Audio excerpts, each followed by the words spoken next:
ইটের ওপরে তার ওপর নিপুণ কারুকার্য। প্রতিটি দেয়ালে যেন জমা হয়ে আছে শত বছরের না বলা কথা। ঢাকার খুব কাছেই টাঙ্গাইল জেলার নাগরপুরে দাঁড়িয়ে আছে এমনই এক রাজকীয় বিস্ময়, পাকুটিয়া জমিদার বাড়ি। আজ আমরা হারিয়ে যাব ইতিহাসের সেই ধুলোপোড়া পাতায়, যেখানে আভিজাত্য আর স্থাপত্য মিলেমিশে একাকার হয়ে আছে।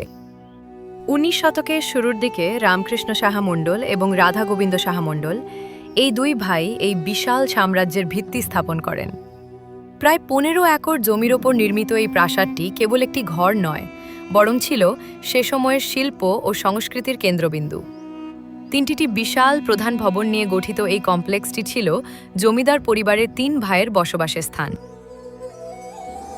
একটু ভালো করে লক্ষ্য করলে দেখবেন এই প্রাসাদের প্রতিটি ভাঁজে মিশে আছে গ্রিক এবং ভিক্টোরিয়ান স্থাপত্যশৈলী। বিশালাকার সব স্তম্ভ বা পিলারগুলো দেখলেই বোঝা যায় সেই সময়ের রাজকীয় রুচি কতটা উন্নত ছিল। ভবনের কার্নিশে লতাপাতা আর মানুষের মূর্তির যে সূক্ষ্ম কাজ, তা পর্যটকদের আজও বিমোহিত করে। সামনেই রয়েছে শ্বেতপাথরের বিশাল এক নাট মন্দির এবং বিশালাকার দিঘি, যা এই পুরো চত্বরকে দিয়েছে এক অপার্থিব সৌন্দর্য। একটু ভালো করে লক্ষ্য করলে দেখবেন এই প্রাসাদের প্রতিটি ভাঁজে মিশে আছে গ্রিক এবং ভিক্টোরিয়ান স্থাপত্যশৈলী। বিশালাকার সব স্তম্ভদেশভাগের পর জমিদাররা চলে গেলে এই বিশাল অট্টালিকা তার জৌলুস হারাতে শুরু করে।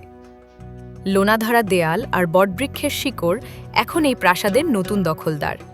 তবে ধ্বংসাবশেষের মাঝেও এর আভিজাত্য আজও ম্লান হয়নি। বর্তমানে এখানে একটি বিসিএস ক্যাডেট কলেজ ও স্কুল পরিচালিত হচ্ছে, যা এই প্রাচীন স্থাপত্যকে কিছুটা হলেও প্রাণবন্ত করে রেখেছে। পাকুটিয়া প্যালেসটি ব্রিটিশ আমলে তৈরি হওয়ায় এর স্থাপত্যে ভিক্টোরিয়ান স্টাইল স্পষ্ট। সামনের বড় বড় গোল স্তম্ভগুলো গ্রিক করিন্থিয়ান স্টাইলে তৈরি। বারান্দার রেলিং এবং জানলার গ্রিলে ব্যবহৃত ঢালাই লোহাগুলো সেই সময়ে সরাসরি ইংল্যান্ড থেকে আনা হয়েছিল বলে ধারণা করা হয়। পাকুটিয়ার জমিদাররা কেবল শৌখিন ছিলেন না, তারা প্রজাবৎসল হিসেবেও পরিচিত ছিলেন। শিক্ষা বিস্তারের জন্য তারা তখন বিপুল পরিমাণ জমি দান করেছিলেন এবং টাঙ্গাইল ও নাগরপুর অঞ্চলে অনেক রাস্তাঘাট ও জনহিতকর কাজ করেছিলেন।